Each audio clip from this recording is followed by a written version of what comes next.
Bueno, el capítulo que nos compete hoy es malabsorción intestinal. Para esto, en primera instancia, vamos a definir lo que es la malabsorción como la incapacidad de transportar los macro y micronutrientes de la dieta hacia el compartimento del líquido extracelular y finalmente transportado a distintas partes del organismo. Para esto es importante, cuando vamos a estudiar un proceso de malabsorción intestinal, tener claro algunos aspectos de donde se absorben principalmente los macro y micronutrientes, en qué topografía del tubo digestivo, así también como el agua y electrolitos, para de esta manera, cuando detectamos una afección a determinados niveles, podemos inferir qué tipo de malabsorción va a presentar el paciente. Es así que esquemáticamente este gráfico resume de manera razonable, como por ejemplo, digamos, la producción del factor intrínseco para fijarse a la vitamina B12 a nivel del estómago, la acción del pepsinógeno en las proteínas y la transformación de las sales de hierro. Luego de esto, a nivel del duodeno y a través de las lipasas, proteasas y la amilasa provenientes del páncreas, se va a producir, digamos, la degradación de triglicéridos, de proteínas en aminoácidos y de los carbohidratos en disacáridos, para luego más adelante ser transformados a monosacáridos por las disacaridasas. También tenemos que a nivel de ayuno proximal, la absorción de hierro, más tarde la absorción de calcio, algo folatos, las vitaminas, la producción de vitaminas liposolubles, los ácidos grasos, y así, digamos, sucesivamente, viendo este gráfico, pueden revisar de alguna manera los sitios de absorción principales.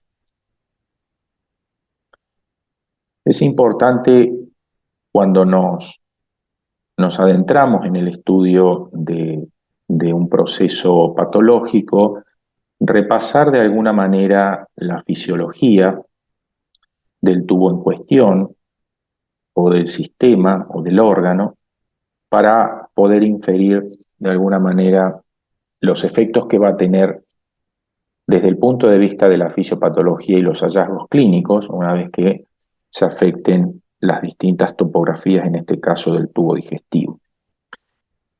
Tenemos que tener en cuenta que el organismo está expuesto diariamente a gran cantidad de sustancias, que muchas de ellas pueden ser dañinas, agentes infecciosos que ponen en peligro la salud del individuo. Una de las regiones de mayor cantidad antigénica que recibe el organismo es a nivel del tracto gastrointestinal, por tener una superficie de contacto con el exterior de aproximadamente 250 metros cuadrados. Por eso, además de desarrollar la función digestiva y la absorción de nutrientes, se constituye en una gran barrera física con el exterior, impidiendo de alguna manera el paso de patógenos al medio interno. Y asimismo, coexiste con la microbiota intestinal, tolerando bacterias comensales, mientras se defiende de patógenos para preservar la homeostasis o la eubiosis. El término microbiota ya hay que ir incorporándola, porque de alguna manera lo van a empezar a sentir nombrar en las distintas patologías que vayan revisando a través de la carrera, y se está erigiendo como un factor muy importante en la salud y en la enfermedad del individuo. Las dos funciones, la digestiva y la de defensa, son llevados a cabo gracias a la denominada función de barrera intestinal, que es la capacidad del intestino de proporcionar una adecuada contención de los microorganismos y micromoléculas mientras mantiene la capacidad de absorber los nutrientes de manera integral. La alteración en los mecanismos de defensa de esta función de barrera favorece el paso de sustancias desde la luz del intestino al medio interno, dando lugar a respuestas inmunitarias exageradas. Las alteraciones de la integridad de la barrera intestinal están presentes como consecuencia de un estado de inflamación intestinal que puede ser agudo o puede ser crónico también. La barrera intestinal se constituye sobre el epitelio, que está compuesto principalmente por 4 tipos de células. Repasamos la histología, en este caso, los enterocitos, las células de Globet o células caliciformes, que son las productoras del moco, las células de Panet, productoras de péptidos y antimicrobianos, y células neuroendocrinas, productoras de hormonas.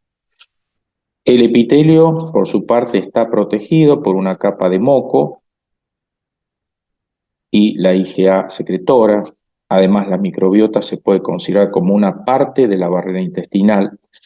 Debajo del epitelio, la lámina propia contiene células dendríticas, macrófagos, células linfoides innatas, linfocitos T y células plasmáticas.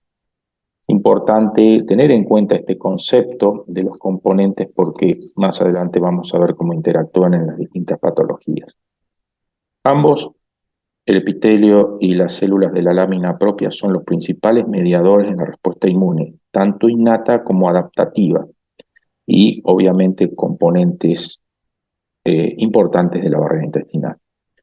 La alteración de la función de barrera intestinal se ha asociado con el desarrollo de diferentes enfermedades, como la enfermedad celíaca, la enfermedad inflamatoria intestinal, como colitis ulcerosa y enfermedad de Crohn, y también el síndrome del intestino irritable. En relación a los componentes de la barrera intestinal, tenemos los componentes extracelulares. La primera línea de defensa del tracto gastrointestinal se encuentra a nivel luminal, donde los microorganismos y antígenos son degradados de forma inespecífica por la acción, primero del pH, las secreciones gástricas, pancreáticas, biliares. Las enzimas digestivas principalmente, como vimos, ¿no? Las proteasas, amilasas y nucleasas ejercen la acción, que es una acción tóxica sobre los microorganismos mediante la destrucción de la pared celular del mismo, consiguiendo eliminar gran parte de los microorganismos procedentes de la dieta. El epitelio está recubierto por una capa de moco. O sea, estas células que vemos acá están recubiertas en la parte, digamos, luminal del intestino por una capa de moco, agua y glicocálix secretado fundamentalmente por las células de Globet, por las células caliciformes, y forma una barrera físico-química impidiendo la adhesión de las bacterias al epitelio, mientras que permite la absorción de los nutrientes. Por su parte, este moco que descansa sobre el epitelio está compuesto principalmente por mucina, rica en proteínas, que forman redes poliméricas, y las mismas son las MUC. Las MUC se pueden dividir en 2 grupos: las MUC gelificantes, producidas por las células de Globet, y las MUC asociadas a membrana, expresadas tanto en las células de Globet como en las células absortivas de su membrana apical. Las MUC2 es el principal componente del moco que descansa sobre el epitelio. La capa de moco, a su vez, se divide en una capa interna y otra capa externa. La capa de moco externa contribuye a la retención de las secreciones mucosas ricas en péptidos antimicrobianos e impide la adhesión a la mucosa y la posterior invasión por parte de los microorganismos. La colonización por la microbiota habitual o comensal está en general limitada a esta capa externa. Mientras que la capa de moco interna está en gran medida desprovista de bacterias, es la que contacta directamente, y separa físicamente las células endoteliales de la capa externa de moco. La capa externa contiene inmunoglobulina A secretora sintetizada por células plasmáticas de la lámina propia y secretada a la luz en forma de dímeros aglutinados, digamos, de dímeros para de esta manera aglutinar bacterias. Además, la IgA secretora es un modulador importante de la composición de la microbiota y es un contribuyente a mantener la homeostasis. Por otro lado, los péptidos antimicrobianos son secretados por las células de Paneth localizadas en la base de las criptas, así como por los enterocitos y las células inmunes. Los péptidos antimicrobianos incluyen actividad no solo frente a las bacterias, sino también frente a los hongos, virus, incluso frente a las células tumorales. La producción de estos péptidos está relacionado con lo que se conoce como disbiosis, donde la defensa inmune puede resultar severamente comprometida. Estos péptidos antimicrobianos provocan la lisis bacteriana mediante la formación de poros en la membrana y algunos son capaces de inducir aumento de la secreción de agua a la luz intestinal arrastrando las bacterias. Luego, adherido al epitelio, se encuentra la capa de moco más densa, también llamada glicocálix interna, que facilita la absorción de nutrientes, mantiene la hidratación epitelial y lo protege de la acción de las enzimas digestivas. Así es que la secreción de agua y cloro a la luz intestinal se lleva a cabo principalmente por los enterocitos e impide la colonización bacteriana y tiene de alguna manera un efecto de dilución sobre el contenido intestinal. Y por último, el peristaltismo evacúa el contenido luminal disminuyendo su tiempo de permanencia y por lo tanto el tiempo de contacto de las posibles sustancias tóxicas con el epitelio intestinal.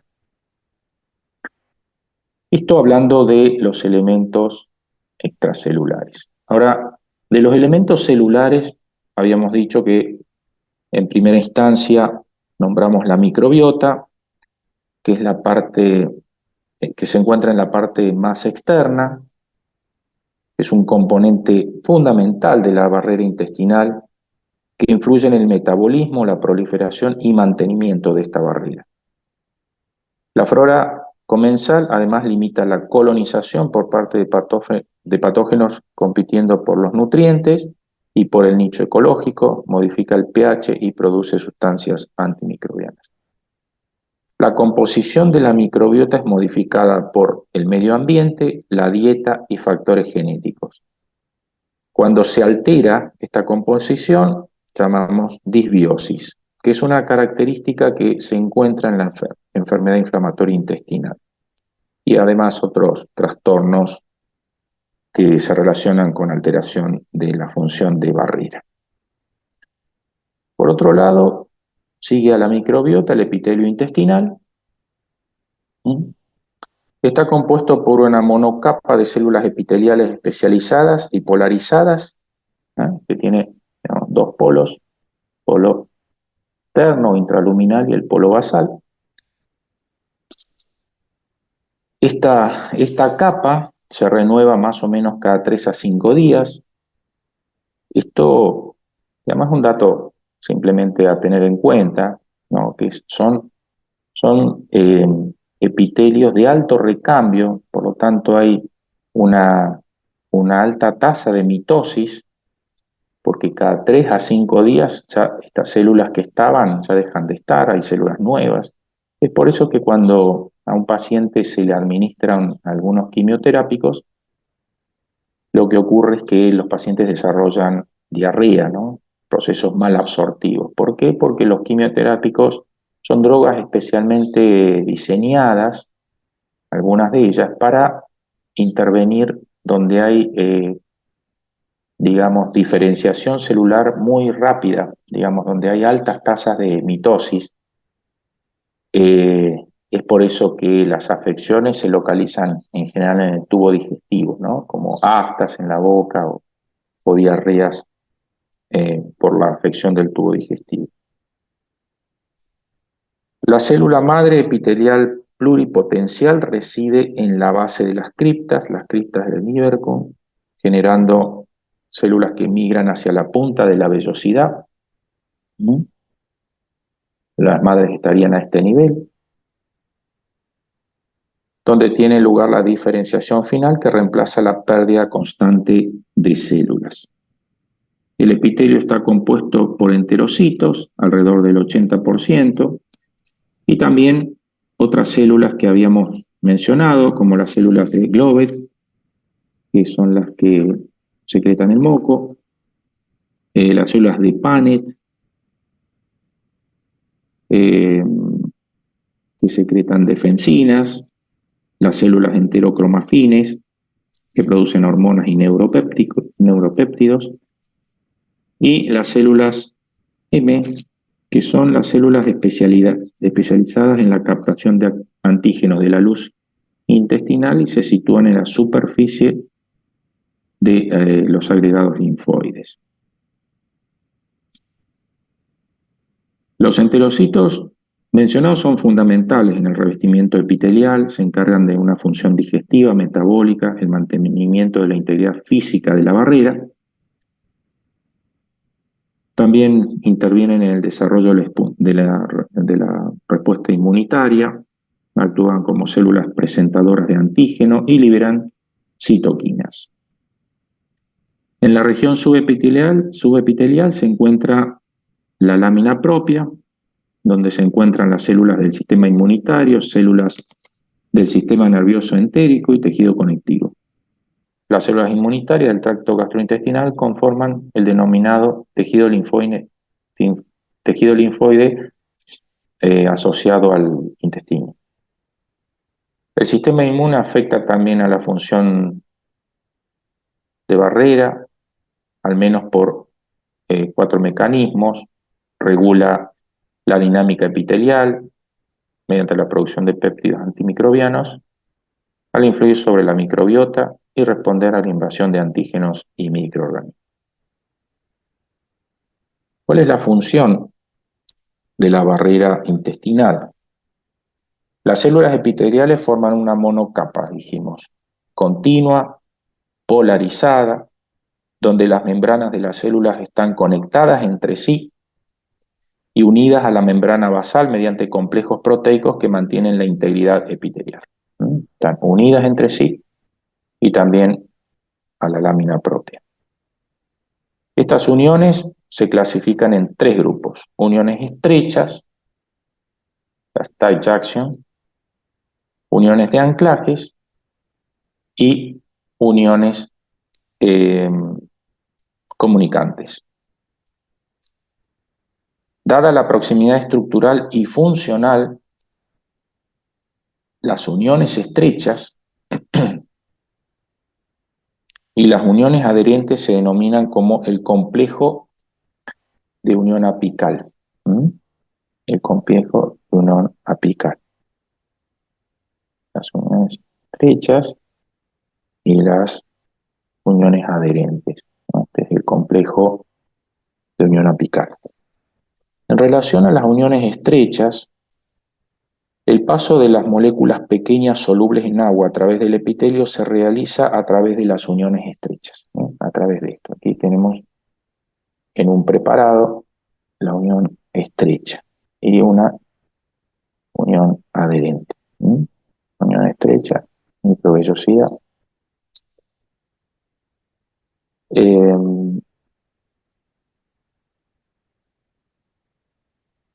Son las uniones intracelulares más apicales y su función principal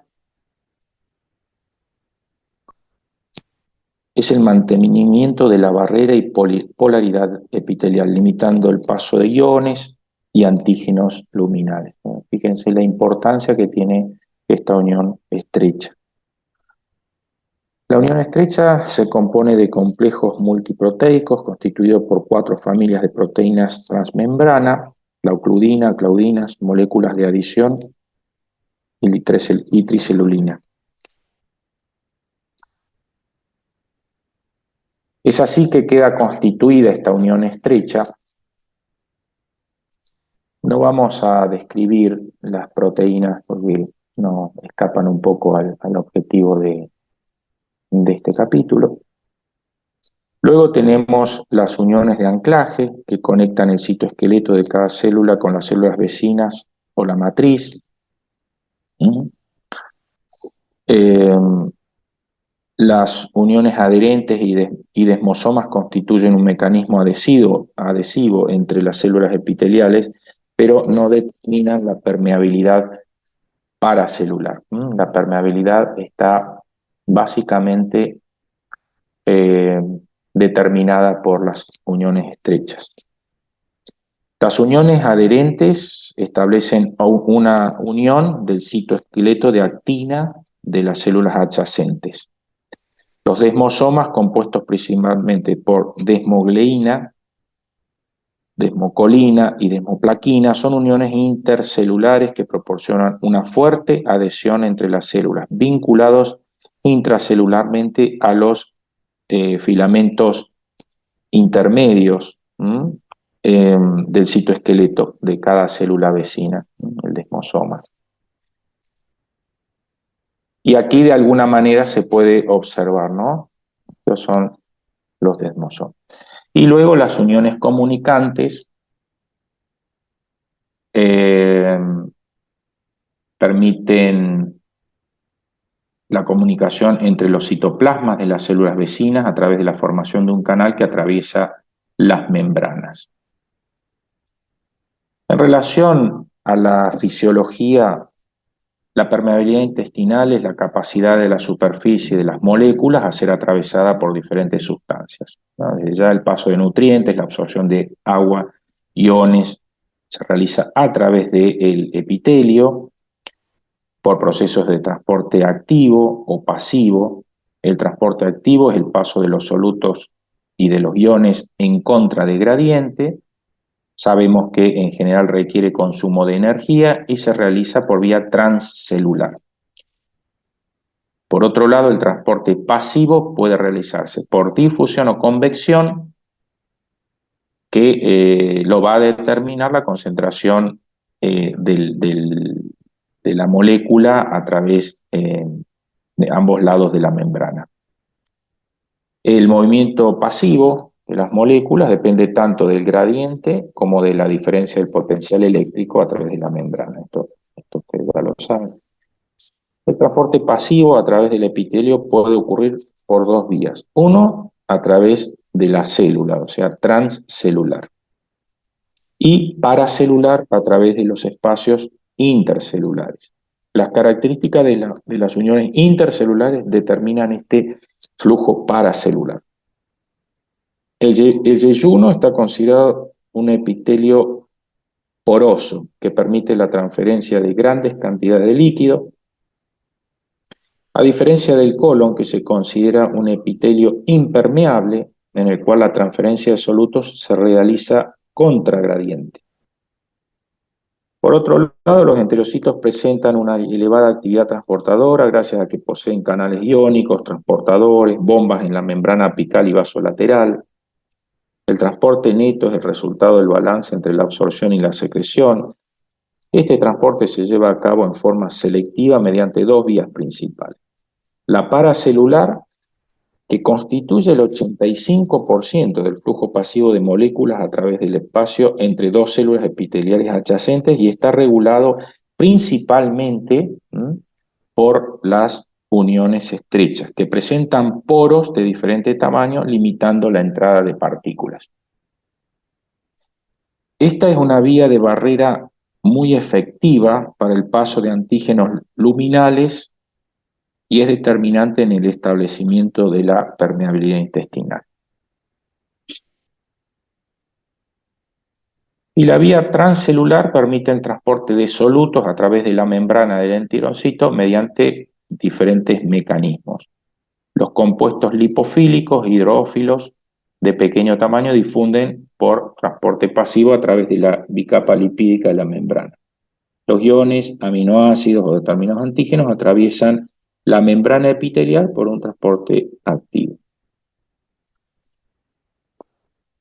Y ahora, yendo un poco hacia el concepto de la permeabilidad intestinal, sabemos que la barrera intestinal es una entidad funcional que separa la luz intestinal del huésped y consiste en una barrera física, el moco, la capa epitelial, junto con sustancias químicas como secreciones digestivas, elementos humorales como mencionamos, defensinas, la IgA, elementos inmunológicos, linfocitos, células inmunes, elementos musculares y neurológicos.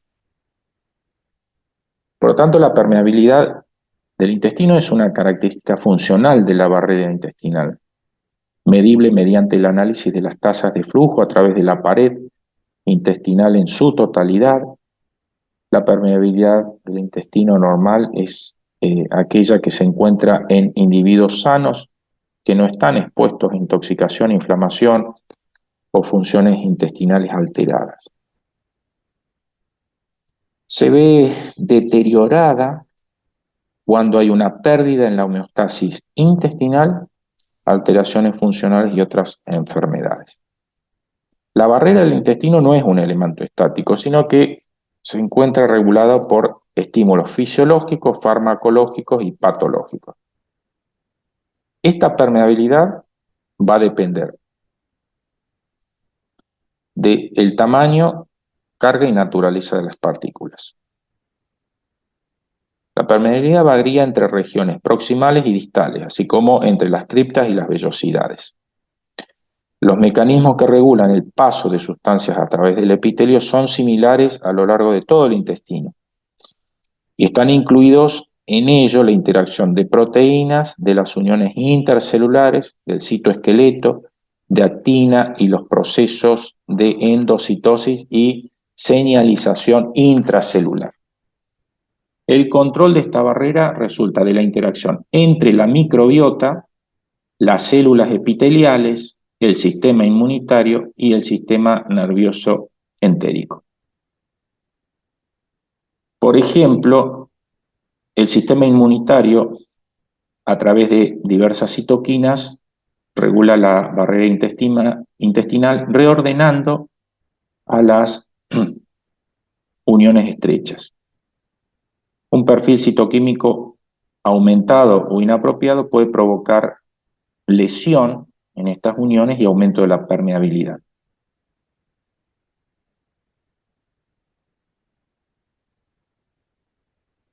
Y vamos ahora a terminar esta parte del repaso con conceptos de disbiosis e hiperpermeabilidad intestinal. Como dijimos, la barrera intestinal es un sistema dinámico donde interfieren diferentes factores y en condiciones normales el aumento de la permeabilidad es insuficiente para causar enfermedad. No obstante, en condiciones patológicas esta permeabilidad se va a ver muy aumentada. El moco es un sitio de unión para las bacterias, lo que les permite persistir y colonizar la superficie de este moco. Es aquí la microbiota intestinal normal estimula al epitelio para sintetizar los azúcares del moco, mientras otras bacterias como por ejemplo una que se llama Akkermansia mucinfila, regula las capas de moco utilizando las mucinas como fuente de energía. En condiciones de disbiosis, la producción y degradación del moco se desequilibra, estado que se asocia a la patogenicidad de las bacterias y erosiona la capa protectora del moco. Los microorganismos pueden modular la permeabilidad intestinal tanto directamente al alterar la expresión de proteínas de las uniones estrechas, esto es de manera directa, y también pueden actuar de manera indirecta a través de la liberación de péptidos, toxinas o algunos metabolitos. Los ácidos grasos de cadena corta, el acetato y butirato, tienen un papel directo en la mejora de la función de barrera intestinal y defensa frente a patógenos, mediante la liberación de citoquinas y sus efectos sobre las células inmunes del huésped, que pueden producir una reducción y mejoría de la función de barrera. Estos ácidos grasos de cadena corta, acetato y butirato, es el resultado de una microbiota indemne y el consumo de prebióticos, es decir, o sea, de fibra no digerible. Esta fibra no digerible es metabolizada por la microbiota y produce estos elementos que a su vez ayudan a mantener la homeostasis de la permeabilidad intestinal. Por ejemplo, en el caso de, lo vamos a ver más en detalle, pero en la enfermedad celíaca, que es una enfermedad autoinmune y está producida por una intolerancia al gluten en algunos individuos genéticamente susceptibles, causa alteraciones estructurales, permite la entrada de esta proteína a la mucosa, provocando una respuesta inmunitaria mantenida y facilita de esta manera la lesión de las uniones estrechas y el consiguiente aumento de la permeabilidad intestinal. Bueno,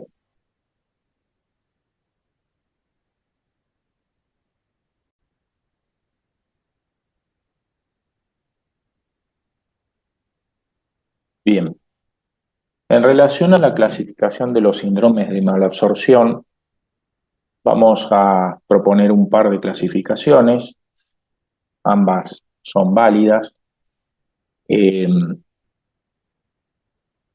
alguna manera, para tener el concepto, básicamente hay dos clasificaciones que sirven mucho para la fisiopatología, que es cuando hay alteraciones en la fase intraluminal o bien en la pared del intestino, es decir, el epitelio y la pared en general.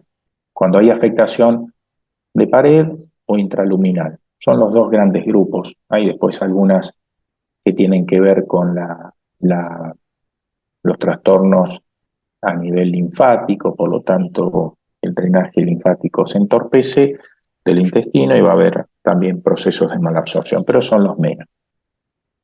En general, uno, digamos, cuando identifica estos dos grandes grupos, en principio la fase intraluminal, vamos a tomar en cuenta que hay déficit enzimáticos en esta primera fase, como es la alteración del borde en cepillo, las faltas de las enzimas como enteroquinasa, por ejemplo, o bien la afección del páncreas como órgano exócrino, con deficiencia de amilasa, proteasa lipasa, producción de ellas, ¿no? O el déficit de sales biliares. Estos en general son déficit congénitos de las enzimas del borde en cepillo, ¿no? La intolerancia a la lactosa. En este caso son más bien adquiridos, ¿no? En caso de pancreatitis crónica, tumor de páncreas, y en este caso se afecta la totalidad de la digestión, ¿no? Y el déficit de sales biliares, como por ejemplo en las enfermedades colestáticas del hígado o el sobrecrecimiento bacteriano, que esto generalmente se manifiesta por esteatorrea, que es la manifestación clínica de la mala digestión de grasas. Y por otro lado tenemos el otro gran grupo, que es la afectación a nivel de la pared intestinal, donde tenemos, por ejemplo, la enfermedad celíaca, la enfermedad de Crohn y algunas que son un poco menos frecuentes. Y algunos también donde hay déficit primario o secundario de transportadores específicos. Esto mucho menos frecuente. Si uno tendría que jerarquizar en los grupos, diríamos, pancreatitis crónica, básicamente, cáncer de páncreas, enfermedades colestásicas, luego en relación a las alteraciones de la pared, enfermedad celíaca, enfermedad de Crohn, menos linfoma. Las alteraciones de la circulación, como por ejemplo el paciente con insuficiencia cardíaca puede tener una alteración de la absorción a nivel del tubo digestivo. La insuficiencia cardíaca es una enfermedad prevalente, por lo tanto, a tener en cuenta, ¿no?, en los procesos malabsortivos. La hipertensión portal, y cuando hay alteración de los microorganismos, que por ejemplo puede ser el sobrecrecimiento bacteriano, que también es un evento importante por la utilización de distintos tipos de cirugías y drogas que pueden alterar la microbiota. Otra clasificación la divide en maldigestión como expresión de la afección intraluminal, problemas murales y causas microbianas. La maldigestión, por ejemplo, se da en situaciones puntuales, como puede ser en pacientes, por ejemplo, gastrectomizados, donde ya hay un paso de la digestión que tiene que está alterado, deficiencias de las enzimas pancreáticas, como vimos, o de las intestinales o de sales biliares. En relación a los problemas murales, hay un grupo muy grande y quizás sean las causas más comunes de procesos malabsortivos.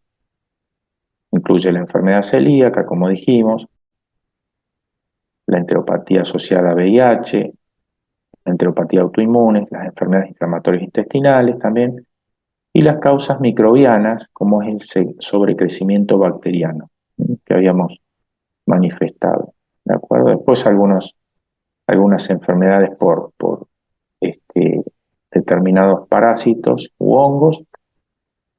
Esta clasificación es como más amigable para el razonamiento de las afecciones. Bien, ahora vamos a repasar un poco la fisiopatología de la enfermedad celíaca. Como dijimos, vamos a tratar de recordar, ¿no? La enfermedad celíaca, la fisiopatología es, digamos, un problema de la pared mural, que la afección mural puede afectar el epitelio o toda la pared.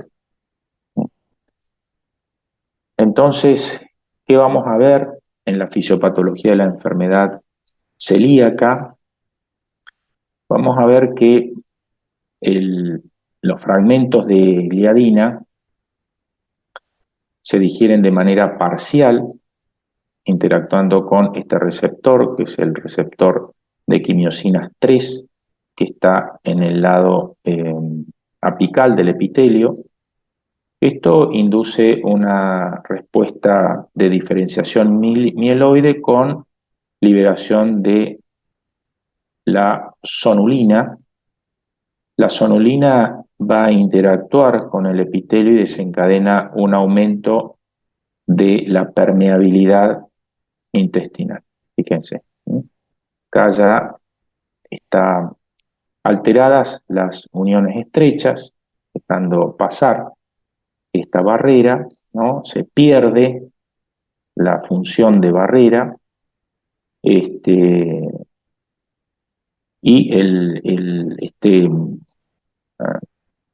digamos, fragmento de gliadina parcialmente digerido atraviesa, produce una traslocación, ¿no es cierto?, de la luz hacia el interior de la pared intestinal, llegando así de esta manera, desencadenando estos péptidos la liberación de interleuquina 15, factor de crecimiento de queratinocitos, e interleuquina 8 en esta etapa, digamos.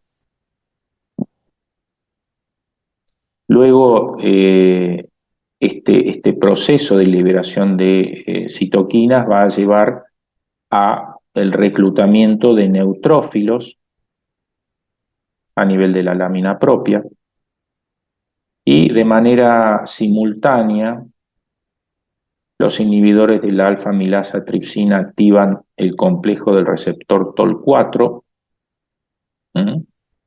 con la posterior regulación positiva de los marcadores de maduración y la liberación de citoquinas proinflamatorias.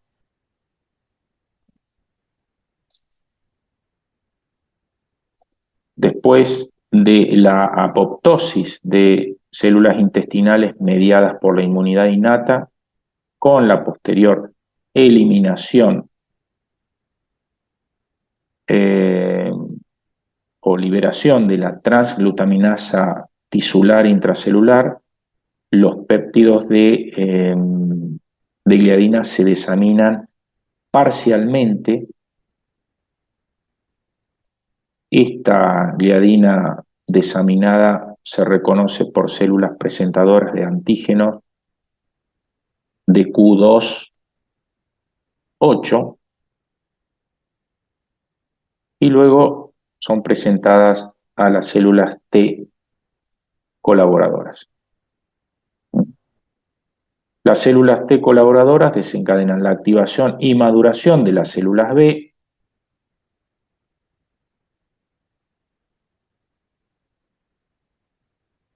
produciendo anticuerpos IgM, IgE contra la transglutaminasa tisular. Las células T colaboradoras también producen citoquinas proinflamatorias, como el interferón gamma, el factor de necrosis tumoral alfa, que a su vez van a, de alguna manera, aumentar la permeabilidad intestinal junto con las células T helper o linfocitos T helper, iniciando así el proceso que se conoce como enteropatía. Estos enterocitos ya dañados expresan el transportador CD71, también en el lado apical del epitelio, y esto va a permitir el reingreso de complejos secretores de IgA y gliadina,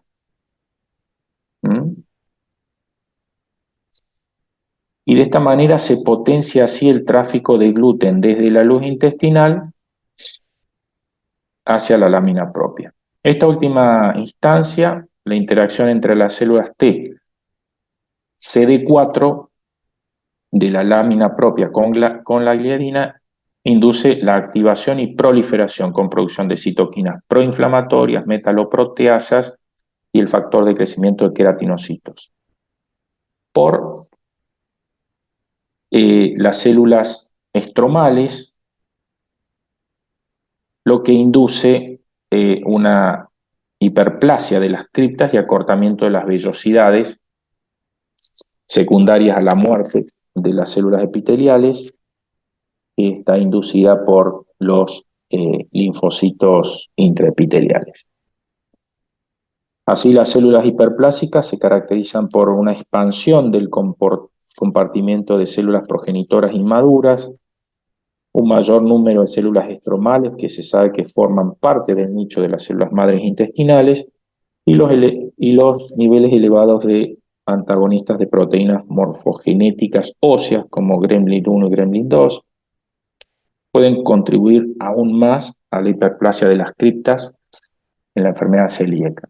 Por lo tanto, ustedes ven que este proceso es un proceso que se retroalimenta de manera constante, mientras no se elimine la noxa.